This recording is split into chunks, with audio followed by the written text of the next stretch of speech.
Hello నమస్తే, నేను మీ Ramachandar Yadav. Pithapuram MLA power star Pawan Kalyan, congratulations.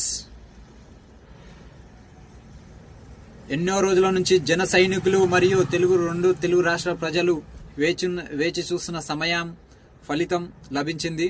Pithapuram ఎమ్మెల్యేగా పవర్ స్టార్ పవన్ కళ్యాణ్ ఘన విజయం సాధించాడు. 70,000 పై మెజారిటీ ఓట్లతో. చాలా సంతోషకర విషయం. పిఠాపురాన్ని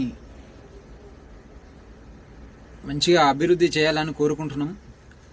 భారతదేశం పిఠాపురం వైపు చూసేలా ఆ అభివృద్ధిని చూసి నెక్స్ట్ మీరే సీఎంగా కావాలని మా కోరిక. అవుతారని ఆశిస్తున్నా. Thank you.